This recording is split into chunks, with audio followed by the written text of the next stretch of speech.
And we're live. All right, here we go. Ladies and gentlemen, from Equity CMG Studios, I have two, I would say, people I look up to that are in the industry along with me. Longtime friend, Lindsay, Conrad. We actually played football together. The mortgage chef, a lot of folks in the mortgage industry get weird about competition, but I think it's good business to be aligned with people that have the same business ideology as I do, and he actually is over at Rapid Mortgage currently. And my friend Kelly, she has plenty of accolades, and we're going to go through all those. But to highlight, I think in 2020 she did about 250 flips. She's big into the multifamily space and has been in the WallStreet Journal and had a couple pilots pitched for her. I guess. I'm not gonna go too far in depth. I'll let her do it. But my friend Kelly Stumphauzer is in the building again. Two folks that I very much I would say look up to that are peers in the industry, and we just again I'm a big brainstorm guy. Let's make the business and industry better, and we're seeing a lot of junk come out of the business right now. I'm sure you both can attest to. So I think we'll start with Kelly. You can kind of take us through your story. I know you originally started in pharmaceutical sales and somehow stumbled into real estate, and then we'll take it from there. Okay. Yeah, it's a lengthy story now because it started back in the early 2000s. But I was in pharma sales, and I was just starting a family, and I attempted to be a stay-at-home mom. Really wanted to be a stay-at-home mom, but I'm pretty type A. I want to be a stay-at-home dad. You think that, but like when you're type A, it just doesn't. I know. You'd be I'm like alpha as much as you are. Yeah. So it wasn't too long before I was looking for something to do. I still wanted to stay home with my daughter, but I answered an ad for a bird dog. So for those that don't know what a bird dog is in real estate, it's essentially you're driving around looking for distressed houses and trying to find that owner and perhaps negotiate a purchase agreement. And the guy that hired me to do it was a real estate investor, and at that time I didn't have any money to like hire a mentor or a guru, and so I just told him I'd work for free for him as long as he taught me what he knew. So I would drive around with my daughter napping in the back seat. I had bought my old Buick Century that I used in my farmer sales job, and I'd drive around. She'd nap in the back seat. I'd go look at properties, and so that's kind of how I got started. I started buying my own rentals by, early 2000s, started flipping by the mid 2000s. And by the time I had my third child, my flipping was slowing down a little bit. There wasn't a whole lot I could do with three little tiny kids. And then I was going through a divorce.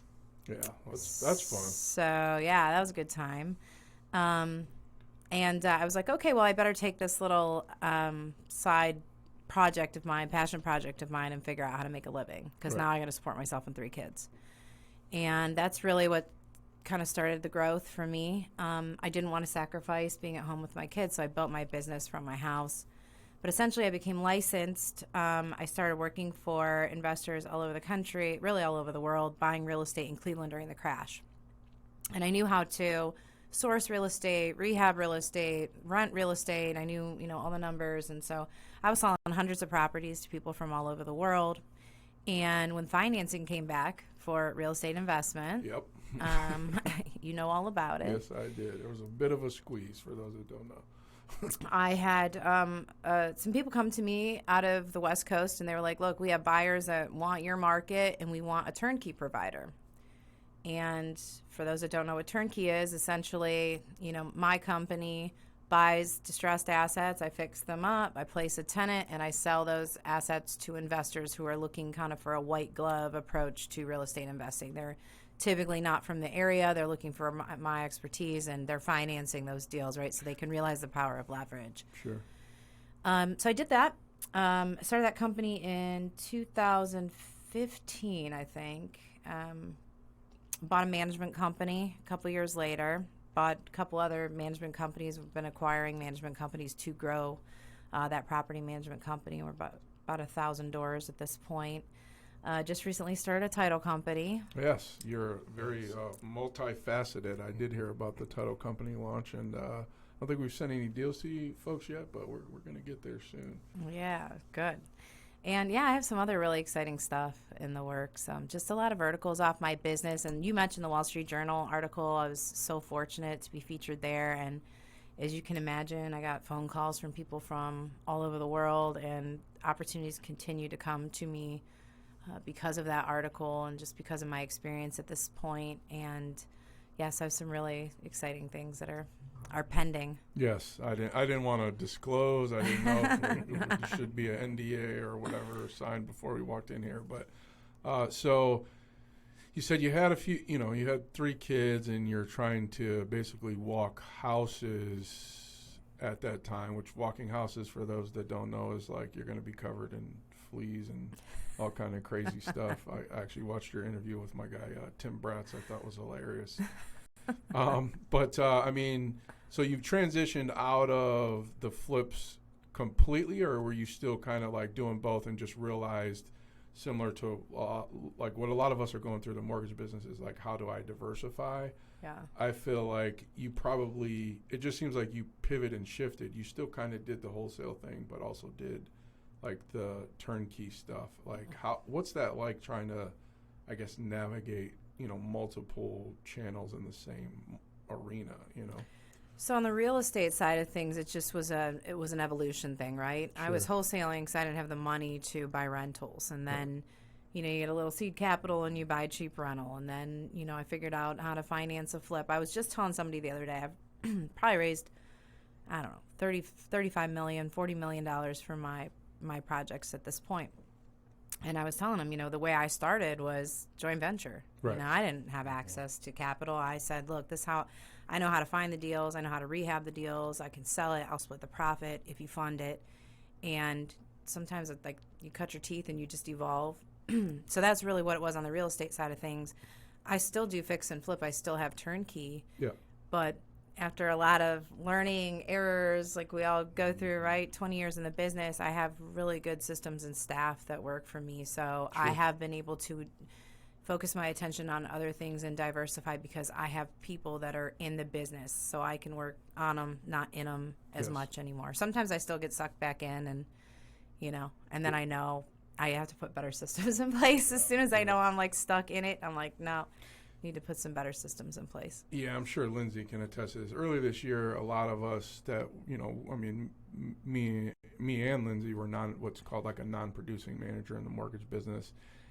And at the beginning of this year, it was like total chaos. And it was like he built a legit book of business like I've built a legit book of business. But the problem was there's so many people involved. Not to get into politics, but there's so many government entities involved with the pricing of our market and what they did or what they didn't do over the last couple of years. And it was like all of a sudden we lost, 650 basis points overnight. Mm-hmm. We had a solid, business, and it just goes to shit. So to your point, I had to get back in the trenches, and it was the most god-awfully long process imaginable, this year. It was a test of time for the people that, could make it through it. But man, it was rough. So, but on that note, I'm going to bring in my longtime friend and fellow Twinsburg Tiger, my man, Lindsay, Conrad. Yeah, it's been a while. It's been a while we've known each other. Yeah, very, very long time. Lindsay, again, longtime friend. We played sports together, football, track, all that good stuff. We did that. Yep. But again, Lindsay, I'll let him take you through his story. But I think the most thing I appreciate the most out of him is he runs a legit business. We're clean. There's a lot of folks in this mortgage industry that feel they have to bash competition, and I tell my employees don't ever do that. So we keep our head up. Yeah, keep our head up and originate. So I'll let you take yourself through like where you started and how you got to where you're at, and talk about the mortgage shift idea, because I think that's genius, actually. So nobody wants to talk about mortgages. It's boring. Very boring. Nobody wants to hear about it. So I like to cook, and there's no money in cooking unless you open a restaurant. And I'll look sideways on this. So I thought, what the hell? Let's put two together. I'm over at my underwriting manager's, Melissa Romanello. We're over her house.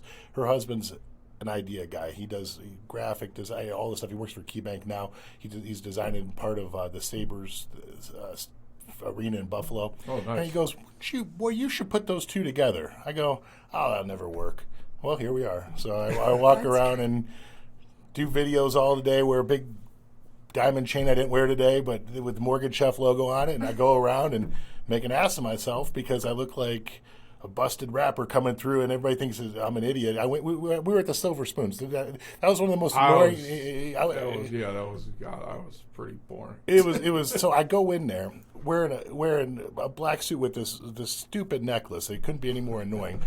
And everybody's looking at me like I'm an idiot. I mean, seriously, I sweat through my shirt. I go, this is not. I look like a total idiot.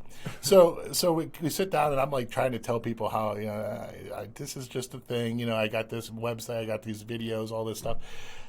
Next thing you know, Chef Todd comes over, gives me a hug from the stage, and then we hang out more, and everyone's probably thinking, oh, wait a second, he's not an idiot. He does know what he's doing, and I have a bunch of relationships with a bunch of local chefs. I'm on the board for the Medina Recovery Department. I'm on the board for a bunch of nice things that I do to give back. So I make sure that everybody knows that as much as we do good, we're going to do good for everybody. Yeah. It's not just the mortgage industry. What else can we do to help everybody? And recovery is a huge issue, especially in the world now. People aren't coming out of it. So anything I could do to make sure we can get one more person through, we're doing. Sure. So I teamed up with that group and a bunch of different things I've done with the Mortgage Chef idea. I've kind of networked through that to make sure we help a couple folks get into some houses and make sure we keep going. Right. So, And so you came up with the Mortgage Chef idea, and how long have you been in the business? as long as you have. As long as we have. Yeah, I think too long. Long enough where we did refis that didn't require documents. Yes. Yeah, let's call it. So, not that we did that on purpose. We didn't know the hell we're doing. They're like, Yeah. hey, send this one through. I'm like, all right. yeah. Those are products that were created by the federal government, but we can keep going off on a tangent on that one. Jeez, I'll tell you. So, big thing that we hear often in our arena, especially from like younger borrowers, is they're predicting this crash, and I'm sure Kelly, you hear this often as well. Lindsay, what do you think? How do you think that the market? I try to preach it to my people and everybody I talk to, and sometimes I feel like I'm singing from the rooftop saying that's not going to happen. But what's your feedback on another 2008 ever happening? Oh, we're not there on some of the stuff. So I'll tell you a funny thing. I always, hit a couple news stations in the morning, and then I'm looking at the rates the other day, and boy, the rates went up. It was just one of those days, a bad day. We were looking at it, and I checked the news channels, and it all says rates at all-time low. Buy today. Yesterday was there at the all-time high. Run away. What the hell are we even talking about? I mean, at that point, I realized that we're just being led by people that are leading us blindly without facts. So we're not dealing in facts. So the facts are the rates are still realistic. We're in the 5s for residential mortgages, maybe low 6s. You could buy a house so you don't have to wait with 30 people in line right now. You could actually do a home inspection and make sure you're not buying one with a foundations that's not falling in. Well, I don't see the problem. I mean, their houses are out there. We're available to buy them. You were buying them for $50K 3 months ago without even seeing it. Now you can go in there and you're paying a point higher. You can refinance down the way in 6 to 8 months, in a year. Who knows when the rates kind of flip back to the thing? But we're talking like it's the worst time in the history of the world. Yeah. It's not. Yeah. You walk in and you get to look at the house. How many people bought sight unseen and then ran into lemons? Yeah, and you're seeing an uptick of lawsuits of, unfortunately, realtors that were involved in those transactions that really, they didn't do anything wrong, but buyer's remorse is real, and they're trying to go after the brokers and the realtors because of what we went through in pre-2008. I was reading statistics because I'm a stat nerd. For those that don't know, my undergrad was in accounting, and I just always follow the money. And the foreclosure percentage now is just, if you saw the slope, it's just insanely low, and everybody's like, to your point, these media companies get paid for the headlines, right? Of course. 2008, if I see another comparison of 2008 to 2022, I'm going to puke because there's literally nothing. No comparison. Yeah. It was so alarming to really realize that was in the news that day. Yeah. I called everybody. I said, am I crazy? Yeah. Like, am I missing something? Did the rates go down and I absolutely missed something? Yeah. No, they're up 100 basis points today, and we should have locked everything yesterday. I'm sitting there going, well, how the hell are these people telling me to go do it now? Yeah. But on that same note, are you seeing houses open up for like, the flips and stuff? I mean, are you That's a seeing? good question. There's an adjustment happening. I do not think 2008's ever going to happen again. You know, Yeah. I was in the middle of it. It's not going to happen, but there's an adjustment, and I mean it's cyclical, right? I mean it's definitely cooled. I'm watching the MLS every single day. You see price reductions now all the We like time. price I mean, reductions. Yeah, what's that? We like price We'll reductions. take that. I don't like price reductions because I'm You usually don't, the yes, seller, no, so No, I don't the listing like 'em. agents do not like Our it. you know, appraisers seem to not Extended like them too days on sometimes, let me tell you. market. I'm definitely seeing More. that. So it's happening. And what does it mean long term? I can't really say. I also hate the headlines. I mean, whatever sells. I don't believe them, but I definitely believe there's an adjustment that's happening. So, and you just I'm sure it's the same for your industry. On my side of the fence, you just have to pivot, and you've got to be ready for that. So, Number in one. my case, a lot of the inventory that I'm sitting on, I've got 70, 80 houses under construction, right? Sure. So I shut down my acquisitions and pivoted what I'm acquiring, because I've got to fill a different kind of category now. And a lot of the stuff that I'm positioned on that I probably have to shave about 10% of my equity out of because of the market cooling. Absolutely, Sure. yeah. I'm going to refinance it. I'm going to Airbnb. I'm going to hold it. There's Yeah. a lot that you can do to roll with the punches.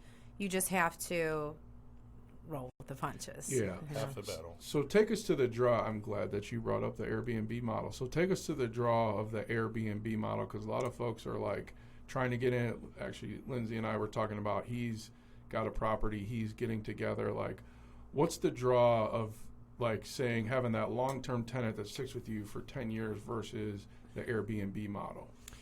Well, I'll tell you, I'm not an expert on it yet. I plan to be. I'm actually leaving in the morning for a mastermind to learn it A to Z. I can tell you the numbers. You Now- can shout out the masterminds if you want. Oh, yeah, well, I'm just going to meet this person for the first time. But as soon as I saw I was in Puerto Rico, I'm like, I'm there. Yeah, I respect that. Yeah. So, typically the income is like 2 to 3x what your market rent would be, Sure. right? And, but it is a hospitality business. So the people that think they're just going to transition into Airbnb and kill it are tough. sadly mistaken. And I'm sure I'm going to have to go through some, learning curves along the way. But that's why I'm investing some money on the front end to Sure. figure it out. But you really have to be very diligent and very involved and have your maintenance people and your cleaning people and your, online stuff going. And you have to make them nice. And especially someplace in Cleveland, you've got to factor for a higher vacancy. Like I was looking at them down in West Palm Beach, and they're occupied 85, 90% of the time. It's West Palm Beach. Right. Yeah. That's fine. Everybody's How do going. you properly underwrite in Cleveland, Ohio? It's tough. I mean, you can't necessarily use like an AirDNA and go, yeah, I'm in Cleveland, Ohio, because I don't even know that they have that much data to really like prove out the numbers. No. So And I then the city was anti-Airbnb there for a little bit. yeah, there's so much that you have to know about it. So I think the space will get flooded, and I think like most businesses, 3/4 of those people will fail because Yeah, they didn't do I proper agree. preparation. They don't know how to operate. That's just my theory. Yeah, no, and the Hopefully, same. I'm not. No, I'm with you. I'm following. So I'm doing one in Tennessee, and Rick and I have talked about it. And I went big. So I was going to do 6 little ones, and I just ended up doing one crazy one. I mean, just, it's my first big one. So Sure. here's how it goes. So it took me a while to go through it. I go, oh, my God. All right, 25% of the management company if you're in Tennessee. That's where I'm at, in Gatlinburg area. 25% is But bananas. I want to be a hands-off guy on this one. And in Gatlinburg, the Smoky Mountain National Park, the most visited national park, so I know at least I'm going to get people there.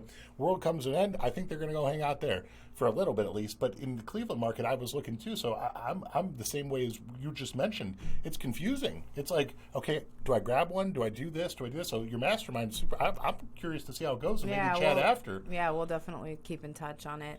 I'm bringing, the whole reason I'm doing this, I have enough of them. One, I have enough of them that I'm transitioning, that I'm worried I might saturate my own market. But two, I'm bringing the management in-house. That's the best. Because, I wish I could. at 25, 30%, granted, you can't do that out of state. Not there, You yeah. could probably do a hybrid model. I'll talk to you about that. Perfect, thank you.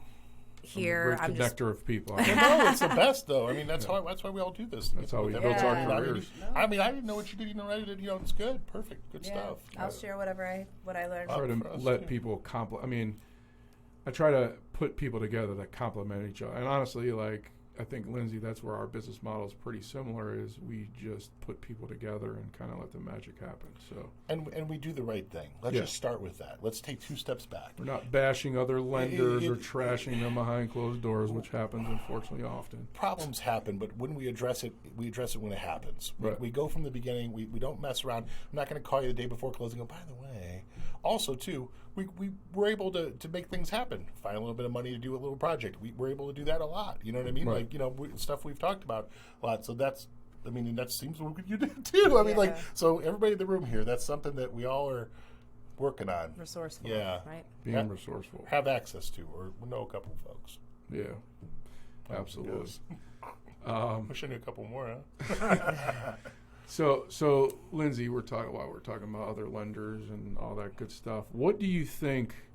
Because I'm sure we've probably interviewed even some of the same people, and they're looking for the Glengarry leads, or they're looking for. Yeah. There's a lot of LOs that are in the industry that they're successful only in the models that they're in, but when they go out and have to figure it out like me and you have, they tend to fail. What are some of the trials and tribulations you went to trying to find talent, A and B, in terms of scaling, like, and finding people that are along your line? Because I know the biggest problem I have is finding people where I can say, I'd rather hire entrepreneurs than MLOs in the business right now, because 80% of the LOs, no offense, are junk.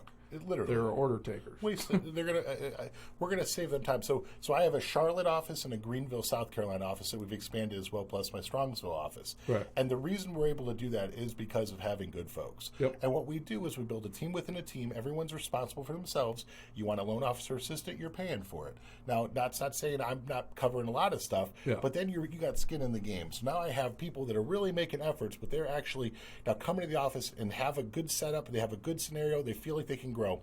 Now, the folks that want to come, I was talking to someone the other day, called me, oh, I'm going to come over there. I want nice cars. I want a nice house. I want all this stuff. They don't know what it takes to get there. They sure all this don't. stuff doesn't just happen. I just didn't call and say, hey, send that over here. I'll take it and then run away.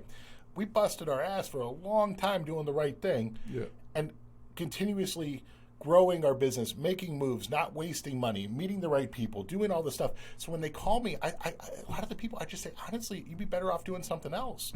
I mean, dead serious. I'm saving you time in your life, money in your life. The most important thing is time. You will be wasting time because the end result, if you're not going to put effort in, is going to be a big fat zero. I mean, just like everything in life. But I'm telling you this, especially now. So we get the refi guys calling us. They call you all the time. Oh, I'm going to come in there. Whole team wants to come over. Oh, I'm like, well, what are you going to do? We could do this. I can do this. They can't spell loan. It's like, okay, because what they did was they took a phone. Hello, Mr. Borrower, you like a 1%? Sure. Thank you. And hang up and then pass it on to their thing. And they come over to tell me, I'm the best loan officer there ever was. I go, boy, we have a different definition of loan officer, I guess. Yeah. But for the people that want to make an effort, let's talk about the positive part of this. I just had to throw that in there because all these people tell me they want to do stuff. You got to hustle. And if you hustle, you do good, just like everything. I mean, you're living proof of it. You took 3 little kids and went door to door and figured it out. Yeah. It takes someone with that mentality to make an effort, to take a 10 out of 10 day and make the best effort you can, not just sit around and wait for someone to give you something. Because if we wait to get it, you're going to get a stimulus check and it's gone. Because that's the last thing you got. I mean, you're going to get a free phone and a stimulus check, and then guess what? That doesn't last very long. Then you got to figure it out. You got to get back out there. You got to flip that stimulus check into a rent payment on a rental. I don't know, figure something out to hustle your way to the top. Yeah. So I think that the connecting tissue definitely here, and that's part of like the whole premise of this whole podcast is, women in business, people of color, minorities that are trying to get into business. What we're trying to tell them is how positive capitalism is.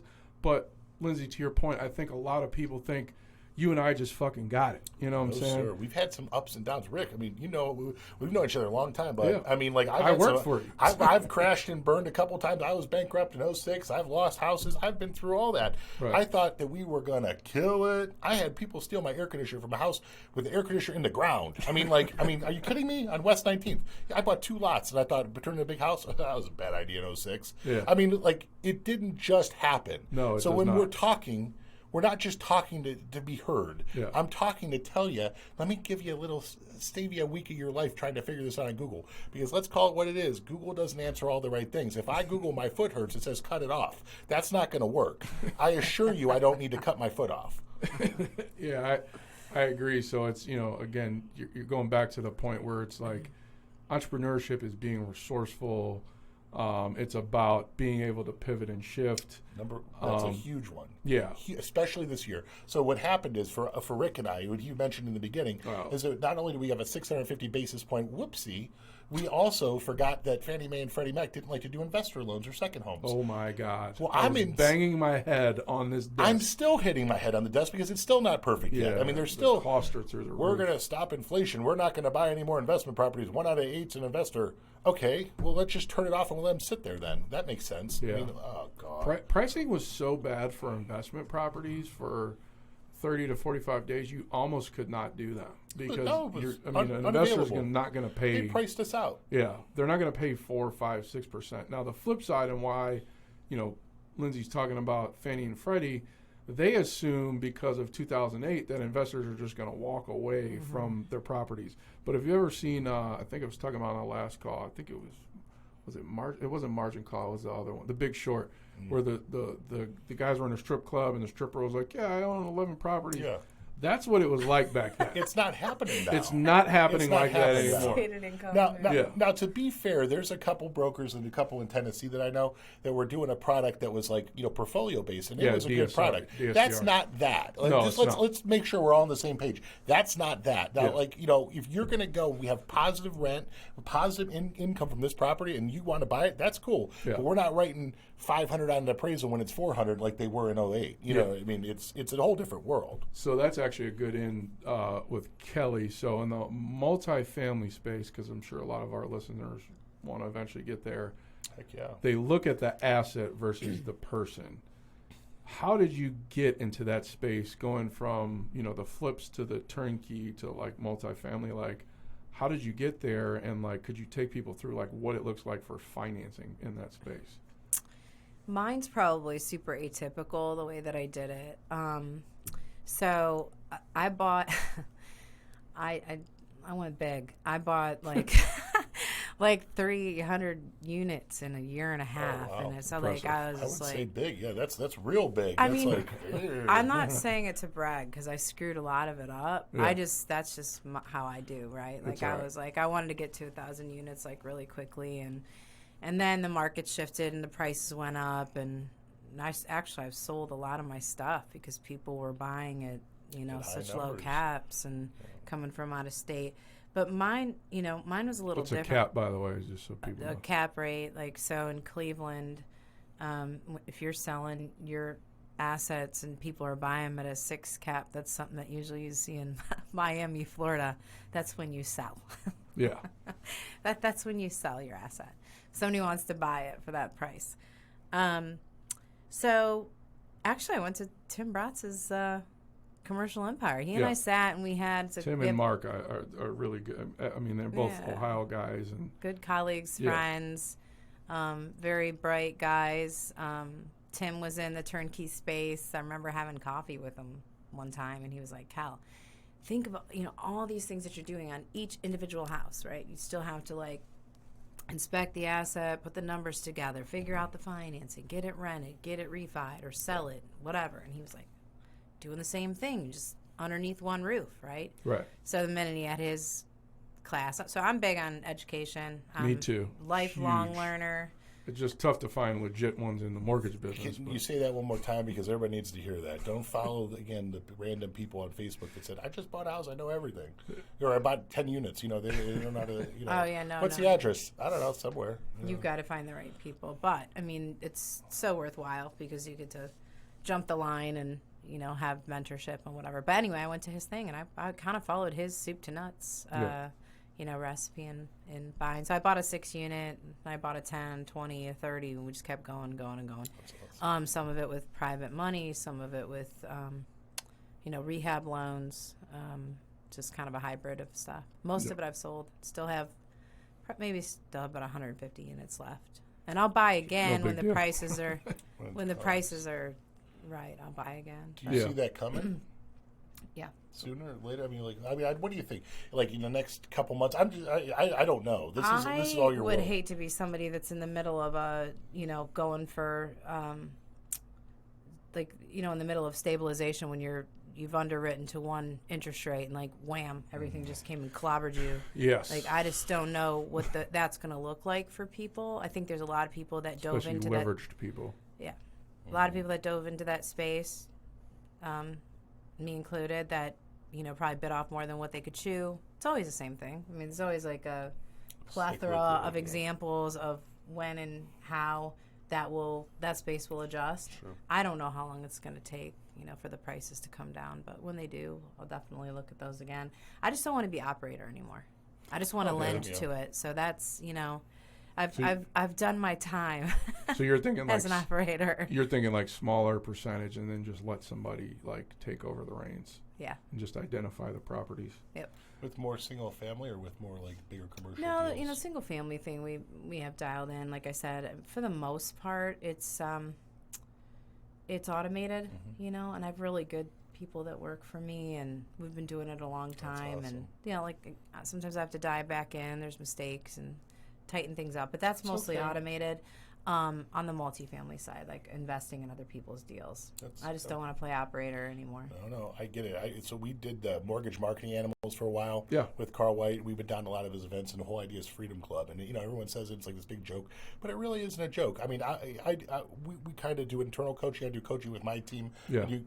I believe in coaching. I just think that, and I know that there's one guy in particular that was going around to all these mortgage companies, and he was shooting that 2005 bullshit around. And all these mortgage companies were cutting these massive checks to this guy. And his whole sales approach was like, it was like a 2-pager on like selling people. It was so tacky because like if you need a script, like the problem with like people that get used to a script is like the moment a client goes off that script, you're out of luck. It's like their brain fucking scrambles. Yeah. Versus like my sister's always, I love her to death, but when she first started, she's like, well, where's the training, blah, blah, blah. I was like, it ain't no fucking training in this business. You just got to go do it and figure it out. Smile a lot. Yeah, smile a lot. So a lot of the volume when we first started was just my loans I would give them so they can walk through A to Z to figure out how to close a loan. You can't put a dollar tag on that. Sir. We do the sales mastery. That's actually Gold Star kind of preaches the sales mastery, which I think is in Palm Desert this year. That's probably like the first mortgage like mastermindy thing I did. I think I've done there was another one I can't think of, but they taught you how to do like Facebook ads and stuff like that. And granted, there's a lot of like junk in there, but it also gave you like outside the box. If I go to like a mastermind and I just get 3 or 4 thoughts that like I can go off of. That's how I was at the Evans event. I mean, that's not even my space, but there was like literally in my next, sales meeting, we went through like a lot of the quotes they were talking about. And it was just so relevant to the mortgage business. Like, not wasting time, inaction is the biggest cost imaginable. That's good. Stuff like that to where these real estate masterminds are closely tied to the mortgage business because we all go through the same bullshit. Well, yeah. The idea of the Freedom Club is that, like Carl said, I made gazillion dollars. Some unlimited number. Yeah. But he made 10 basis points, let's say, off the total production. But he didn't write one application. Yeah. So, it's to get to the point where it's all done. So automated. I'll tell you a very important coaching. I coached with Kai McBride on the West Coast for a long time. We still stay in touch now and then. I'm part of his little group still. So we watched the movie The Founder with the Michael Keaton. It's the McDonald's one. Great movie. Oh, I was talking to an investor about that today. It's the best. So you watch the part where they go to the tennis courts and they start talking about planning. And they're wondering, okay, if I turn this way and I run into the frog guy, I'm going to mess this up. If I run into this guy, I'm going to mess this up. But literally, I've built everything off of that after one meeting in Boston with these guys, so I didn't know any of them. And we're sitting there, and it wasn't as much as what we learned, but from just chatting like we are right now. Yeah. I got more just from hanging out with 10 people that I didn't know from all over. A gal from Virginia who kills it, a Utah guy named Jimmy who's nuts. Closes more than anybody else. And then Kai came in, a bunch of other people. Guy from Cincinnati too, weird, huh? But this was like the craziest thing. We're watching this video, and he's like, build your systems based on this. Right. So we did. And I would have never known that. I mean, I'd be crashing and burning still if I didn't do that. I mean, literally, I'd be running into myself. We all would be. Yeah. Well, I think the biggest thing, I can attest to, especially when we get approached by, like, realtors for, like, MSA. I just had a conversation about MSAs earlier today. I did too. 85 to 90% of them do not work. And the main reason being is people don't know their bottom line. We know, generally speaking, for each deal we get, if we can't, we can spend up to $150, $200. They think that mortgage companies just print this money and that we got like endless checks. One deal for $5,000. That's what I got today from Charlotte. I said, excuse me? Are you paying me $5,000? Because it would go the other way. Yeah, exactly. I'll take that deal all the time my way. Yeah. For those that don't know, first of all, we're going through a margin squeeze. But even when we weren't going through a margin squeeze, asking for a $3,000 advance on Zillow shit I'm not saying Zillow's good or bad because obviously realtors need it. I'm not here to, talk about it. It has its place. It has its place, but you're coming to a mortgage guy and you're asking us for $3,000 and you can't even send us one loan that actually closes per month. You're probably going to get cut off, and we're going to tell all of our mortgage friends. Exactly. So I had that same scenario go. So I'm new to more purchases because Rick and I did refis forever. Yeah. I mean, we sat there, little cube, yes, and we did. I mean, you got to start somewhere. Headset, headset. I started in the basement on a fold-out chair with a bunch of people that looked like they were homeless. It was crazy. Yeah. I mean, it was like I didn't know where they got these people from. They just bust everybody in. Was and I'm that like, EC Nation? It was, yeah. And I'm breaking pencils. I didn't have a computer. Like I had a phone book. I mean, it was crazy. Yeah.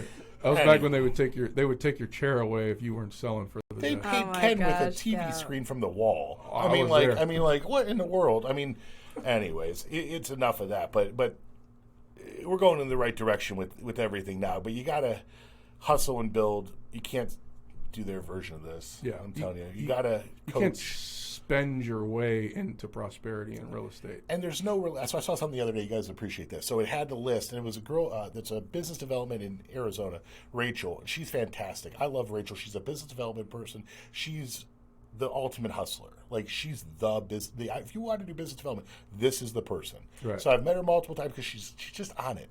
And so I had a call with her, and she's telling me this is what I do. I help realtors grow. So relationships, not just buying the Zillows because nothing's happening. There's no relationships. Her form said cold call 100 to 1, like conversion, and so down, and then referral 3 to 2. You know what I mean? Yeah. It was like networking 100 to 2. I mean, or whatever the number is, but it was like such a disparity, between these. It's like, okay, this is really effective, and this is really not. Yeah. Why don't we probably avoid the top half? Because it's wasting our time. I mean, we don't have that much time. I mean, I guess some people do. Time is finite. I ain't doing it. Yeah. So no, I mean, I agree. Like I go into every sales call, and again, Dan Milstein, my mentor, Gold Star. And he tells, put him on my salespeople. He gets them all riled up and stuff. And he's like, I go into every call like I'm closing that person. I'm moving them forward. I'm not here to take an application. We don't get paid on pulling credit reports, blah, blah, blah. But when you talk about the referral business, that is bulletproof. That's why I can go in there. I'm already overly confident. Lindsay, you know me. Yeah. I mean, I walked into... I got out of the mortgage business for probably about 1.5 years, and I was at PNC, and we were underwriting modifications and some other files, et cetera, et cetera. So I learned that component, and then I heard that the money was back in the mortgage business because it was still kind of all over the place. That was my only blip where I was not involved in mortgage. Well, we all were just sitting around looking at computers at the time, so don't feel bad. Yeah. Waiting for it to change. Like today, nothing changes looking at it. And then you know what I saw? I underwrote a modification. It came over, and this loan officer, his check was like $25,000. I was like, well, it's time for me to get back in. See ya. Yeah. Yeah. So I come back into the mortgage business. I think it was 2011, and like I'm sure Lindsay, you can attest to this. Like we're used to, we were smiling and dialing. We were making, a couple hundred calls a day manually. At least. Wow. Maniac, caffeine, The worst. all kind of like Saturdays, Sundays. Wow. yeah, 7 days a week, just stuff Getting like yelled that. at by the boss. Getting yelled at by the boss, which no longer really works in this industry. Didn't anymore. work then. I'll Yeah. call it what it It is. wasn't really productive. Yeah. But I go to work for good friend of mine, Nations Lending, Bill Osborne. We still talk. I no longer work for them, and I get on the phone, and I'm like, all right, so what are we selling here? And they're like, well, we have these products where you basically don't need an appraisal, you don't need documents, you don't need blah blah blah. And I just look around and I'm like, is this a fucking joke? And the rates are low. And the rates were low. They were, Yeah. they were like 3%. You know what I'm saying, back in the day. Nothing, So, yeah.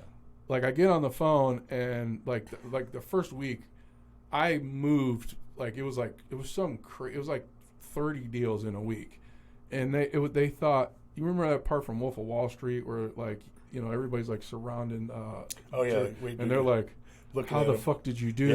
that? That's how everybody was When at he Nation. starts on the penny stocks, yeah. But I'm like, I learned the hard way, guys. The hard way is the only way in this business. Like, you guys are being spoon-fed these leads that are people that don't even need an appraisal. Yeah. Well, that goes back to the people that are calling us now that want to come over. They're like, oh, I got this. I've closed all these loans. Yeah. I know. Entire teams trying to come over. Can you spell LTV?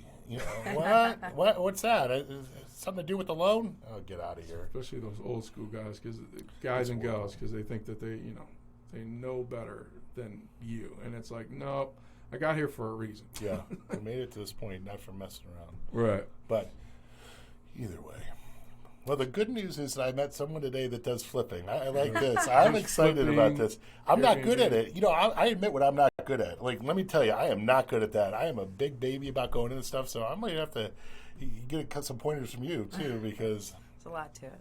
I've done it about 1,500 times now, Yeah, so you might know, man. I'm happy to help. I failed on one, so let's call it that way. So I gave up after one. I'm like, I can do this better. So. Yeah, it's not fun. So, Kelly, again, I don't want to push anything too much or disclose too much information, but I do know that you have a potential pilot for a show that you've been pitching. And what is that about, and how did you kind of come into that? Because a lot of people, especially people here, you hear, oh, it's the market. Oh, I'm in Cleveland. How do I? And then all of a sudden you're in the Wall Street Journal and you're pitching pilots.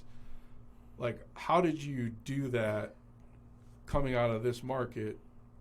Again, you're going through a divorce, you got 3 kids or whatever, phenomenal story. But like, all you hear is people whine all day long. Like, how did you get to the point where you are pitching a pilot, and if you can divulge the information, like, what's that pilot about and all that good stuff? All right, so I'll say I want to believe that I have that happening because I am like, I've spent a lot of time working on myself, right? I work on my business, but I work on myself. Like, I'm very big on personal development, and I feel like when you're doing that and you are kind of in the flow and just opportunities start coming to you and you're living in kind of synchronicity. So I'm big on that stuff. The whole reason I got the Wall Street Journal article, I was speaking on a panel. I speak often on real estate investing, and I always joke, I'm like, I know they always have me because I'm the token woman. I'm always on like panels with all guys talking in real estate investing. Yeah, on the sales side, it's different. There's plenty of females, but in the investment world, There's still a minimal amount of females and minorities, which is disturbing. Other than Spanish speaking, because you're like the golden ticket. If you could speak a foreign language, especially Spanish, for sure. The Russian folks do Stas. Yeah. Inside, yeah, we got a guy starting speaks Russian. So Well, I'm just sitting on this panel, and everybody's talking about like the sexy side of flipping properties, and I was kind of telling it like it is, and brutally honest. pretty Good. authentic, Someone and needs to be. So I'm coming to walk off the stage, and this guy comes up to me, and he said, "Oh my gosh, you're just the person I've been looking for." And I look down, his lanyard says the Wall Street Journal. And he's like, "I've been trying to do a story on fix and flip." He goes, "Everybody I talk to, they're like a 25-year-old douchebag guy standing next to a Ferrari, plenty of those. pounding his chest." He goes, "And here you are, you're a mom." Crypto We're the bros. crypto kings. Here you are, a mom from the Midwest, just sitting Nothing up wrong there. with crypto, but yeah. And so that's how that happened, right? And then, of course, through that, when that article ran, I mentioned, I got a lot of calls from people. It was like just the right people came into my life. And one of the people that I met, who has become a very dear friend of mine, is he is an entertainment lawyer and a producer. Okay. And I happened at that time to have a contract sitting on my desk from this Canadian film production firm. They were trying to get me to sign because they were trying to get me on this HGTV show. And I told him, he called, congratulated me about the article. We immediately formed a bond. And I was like, "Hey, you've got this background. Do you mind taking a look at this contract for me? I don't really know anything about this, if I should sign it and whatnot." So I didn't like the concept of the show that they were pitching, and I rejected it. And then another opportunity came my way for another HGTV-ish. I don't think it was that network specifically. Or That's that, still impressive. I mean, you got two Oh, yeah. HGTV and But, then a Canadian firm on that. I just didn't think it wasn't a good fit. And that one, actually, they chose a different market. They went down to Florida, which I saw me Everybody's in Florida. blasting Seriously, about that on seems like social it. media. I'm like, oh my gosh, I don't want to give up the show concept, but ultimately have to. it was like these big, taking big, monstrous, before and afters. And I'm like, yo, where else are you going to find those other than Cleveland, Ohio? Like, Yeah. our stuff's 150 years old. Yeah. You're going to go down to Florida. It's built in 1992 on a slab. Like, what are you doing? Just tearing down wallpaper or whatever? Like the Vanilla Ice show. Have you ever watched that one? Oh my god, That one is awful. Is it? He still got a sweet car though. He does have a sweet car, and I'm not knocking him. And you could tell actually through the progression of his show, he got better at it. Yeah, the first one was rough. Yeah, but you're like, First these couple. these houses are built for some hillbilly that hits the Mega Million and wants to buy a house. I can't even describe. You have to watch it. It's Okay, I'll have to watch it. Yeah, I saw He's he was very speaking dramatic. at. What was he speaking at? I was like, why is Vanilla Ice speaking at a real estate event? It sounds like, he flips houses. I'm like, what? Like I said, he got progressively better. As you watch the seasons, you're like, okay, now he's starting to understand. But the funny part was, if somebody would have followed us when we started in the mortgage business, or somebody would have followed you, you'd be like, this guy or gal's a fucking idiot. Oh, you know? at the Yeah. beginning, I didn't know what I was doing. You want to watch the worst thing? Watch my first mortgage show videos. I didn't know what the hell I was doing. I'm like, and then you do this, and I was like, you know what? Screw it. I'm just doing me. Yeah. And then next, they came out good. I was like, all right, That's what you I'm have not to do, doing any of this right? crap. Everyone's telling me what to do. I'm like, if you know so much, why don't you do it yourself? Everybody who tells me what to do. Now, I'll tell you a very important thing that I learned, and this is Rick. We've talked about this. It's always you versus you. I always tell really everyone that is. because everybody's got an opinion on why I should do something different. And it ain't working for them, obviously. Your version works for you. My version works for me. Right. And I'm going to keep pressing that way. Now, if I want advice or friends, Never or try to that, sound like I me. need information. I'm a sponge. I'm curious about all this, the flipping stuff and all. I don't know anything about it. But you can't expect to walk in and go, I'm going to reinvent the wheel for you, and you're going to do it this way. You're producing this many, but you could do this many. Wait, how many are you doing?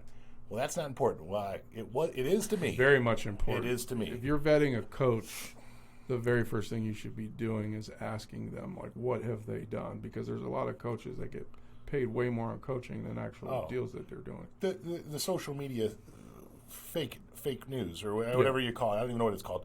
But the funniest thing, so I'm at this event with all these people, and we have this thing called MMI now. Rick and I have it. Yeah, I love it. We could look up everybody's Literally everybody. and not 100% of its volume. It's common sense, your ability to network, who you are as a person, your reputation. There's a million intangibles. I'm with you, but numbers are numbers. Those don't lie. 1 + 1 = 2, not 17. And these people are trying to trick me to think that that's what it is, but we're able to go through this now. So this guy's on Facebook going, I got this many followers, I got this many on TikTok, and it's a guy in Charlotte. I'm looking at my brothers telling me how I'm wrong and this guy's the best. I look at his volume, he did 4 million. I'm like, we did that in a week. Are you kidding me? It was so dumb. And he's That's so bad he's in got that this market, TikTok too. thing. My brother was new. Now my brother's fourth in the company right now, and he's killing it in Charlotte. Yeah, my sister and Chrissy, the two leading ladies here, are broke the top 10. So That's awesome. Wow, that's awesome. That's awesome. So he's doing this stuff, and Alex trying to tell me how to do it because he knows better as well. Still does. Just kidding. It's my brother. I love him to death, but he was trying to figure this out. My sister's the same way. Don't worry. I know the dynamic. You know how it goes. Oh, I know. This guy told me he could. I'm like, listen, I've heard that too. Exactly. You can't hustle a hustler. So he calls me, he goes, I'm out of the industry. I have a master's degree from Kent, you know, he always a smart kid. He goes, I'm out of the industry. I don't want to do it. I want to go back to this. This is 3 years ago. And I go, why don't you try it this way? And he goes, okay. So he tries to do the veteran angle. He's doing a bunch of vets, and it's working out real well. But the whole thing is, it took built him a really good book of business. It's fantastic. But it took him that second, that click, that light switch, whatever it is, to realize it's him versus him. And these people are full of crap. Everything that they're talking about, the $4 million guy is making Alec feel bad about himself, and he's more worried about what this guy's posting on TikTok than what he can do to grow his business. So he got rid of that mentality 3 years ago, and now he's killing it. I mean, but for anybody that wants to get into the mortgage industry, to any business, just don't listen to anybody else. Yeah, they're full of it. I mean, we're not telling you can't skip over the hard stuff. You can't. I mean, like. You ever hear that statement? It's like the only way out is through. Yeah. And that's a good statement. you just you can't skip it. Like it was Winston Churchill that said something. Yeah. The only way to get through hell is to go through it. Yeah. Go through it. Yeah. So hopefully we all keep going through it at a high level. It's never gonna stop. You know, you just hopefully like there's levels to this stuff, and your challenges just get they get bigger, but that just means the opportunities are bigger too. So I think one of the most profound things I ever heard was Eric Mitchell, who's senior vice president at Gold Star. He said, "I don't listen to anybody that makes less money than me." And that was so relevant because there's this SVP of some unsaid company that's out of Columbus, and Chrissy's down there and she's crushing it, and he's like, yeah, I did 150 million, blah blah blah, this, that, and the third. And she was like, well, let me see your paycheck. And he showed her a pay, and she was making more at her 20 million than he was at the 100 by a landslide. I'm like, it's happening now more. Yeah, you're just a chimp. Like, don't try to recruit my people because you're not even getting paid because you're an idiot because you don't know any better. So what are basis points and how do they work? You're getting 20 basis points. You're getting screwed. Well, I'm following it. So I just had this conversation with my brother. My brother went out and meet a couple people that were high producers, and he wanted to see how it is. I told him it wasn't worth the time, but he wanted to do it, and Alex is his own person, so he went. And he goes out there, and the guy's like, well, what am I going to do? I'm number one in the company. These people were number one in the company. Like, I'm not saying which company, but they're number one in one of them. And he's like, but I'm not making any money. I got to figure it's going to change soon. Alec goes, well, what are you waiting for it to change to? He goes, I'm making a bunch of money. He goes, well, one day my manager said it's going to be better. That day is here. I mean, you have missed this, my friend. I want to shake them and say, by the way, heads up, it ain't working because it's how you're doing it. You know, it's this big scam. So, Alec sees this number and he tells me about it. I'm like, damn, that's a lot of loans, dude. Go see what's up. You know what I mean?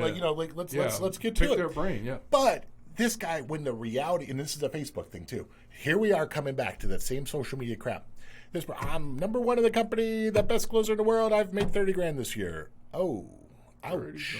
Ouch. I mean, like the volume's this huge a number too. I mean, but this guy's opening up with reality. I mean, his facade is fantastic. Yeah. But like the reality is it ain't working. You know? Yeah. So if anybody is paying attention to anything we're talking about today,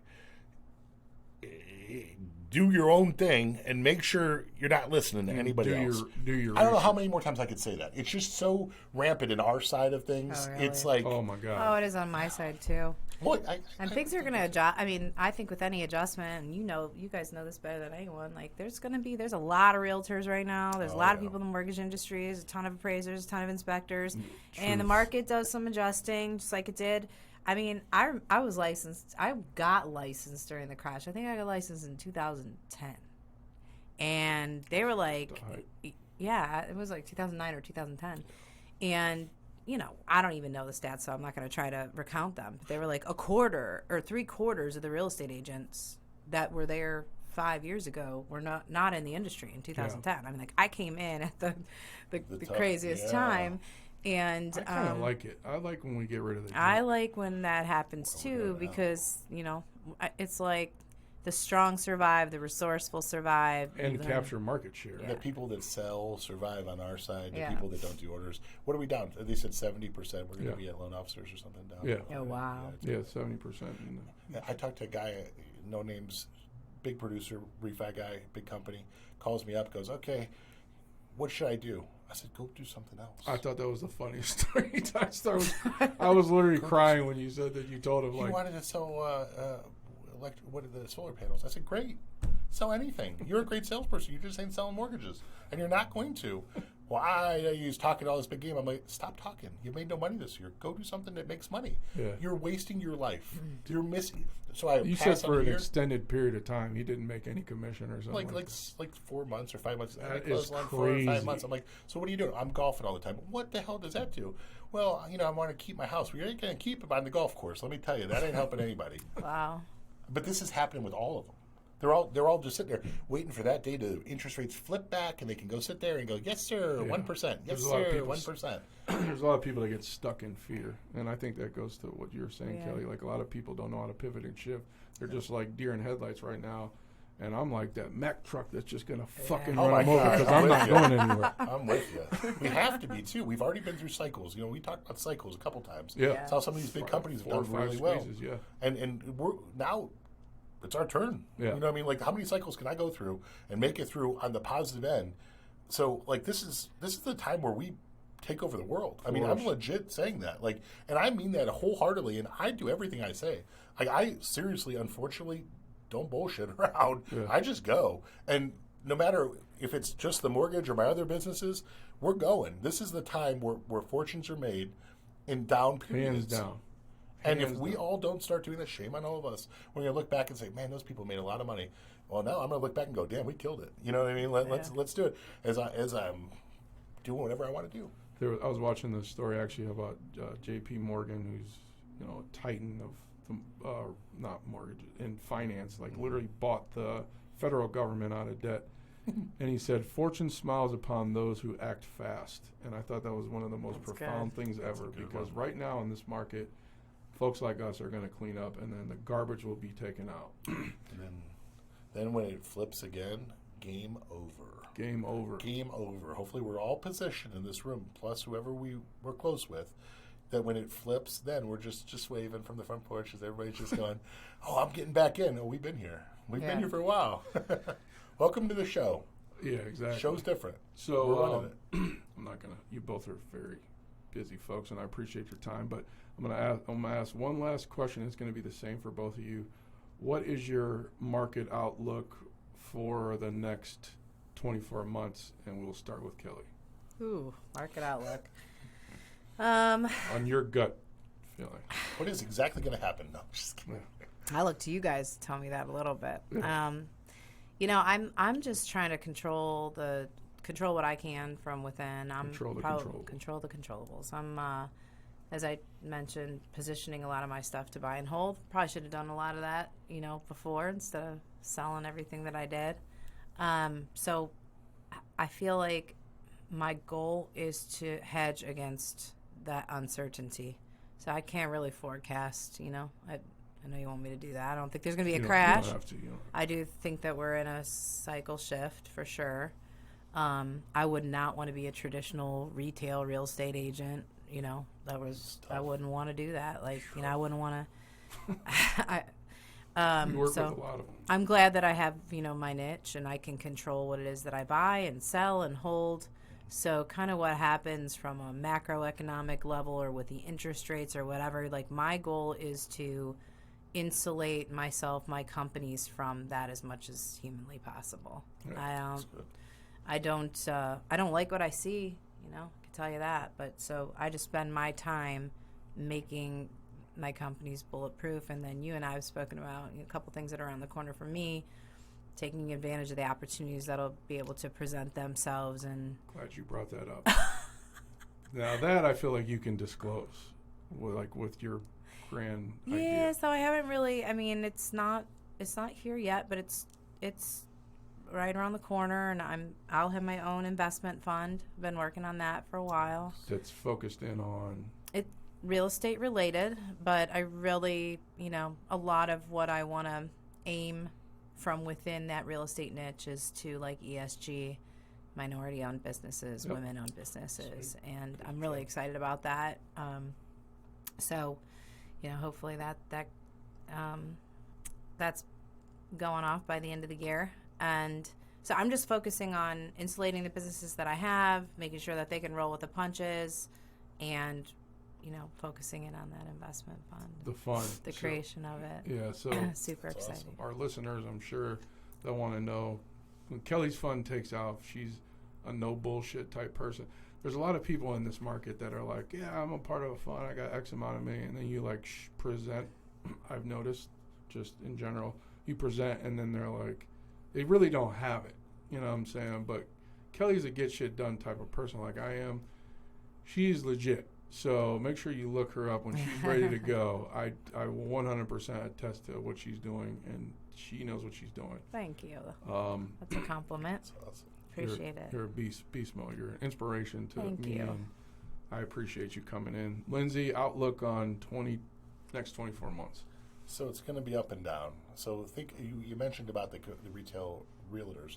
We have realtors that we worked with that we're really close with that haven't sent any deals Anything. this whole year. Yeah. I'm feeling bad. I'm like, where did they not like us? Like, did I mess up something? Did I say something The dumb? brokers get in their ear and they convince them the world's ending. That's one thing I've noticed is I feel it's like really bad. Yeah. It's almost like they're confused. It's Yeah. like, okay, we're not waiting in line with 30 people to go into a house and pay $50K over, or we're not buying it sight unseen and it's falling apart. I mean, so the reality is the houses are there.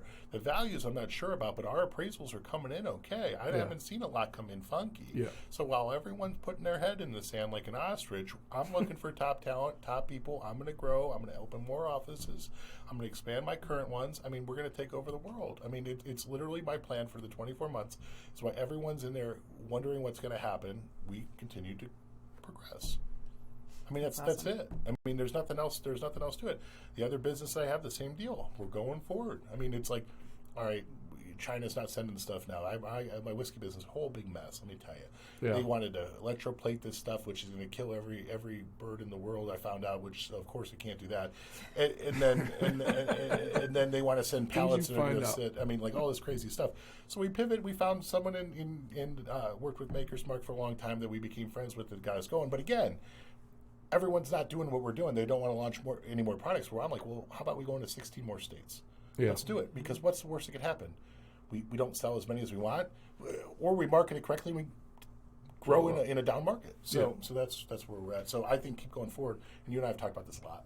A lot. And like I said, Lindsay's one of those.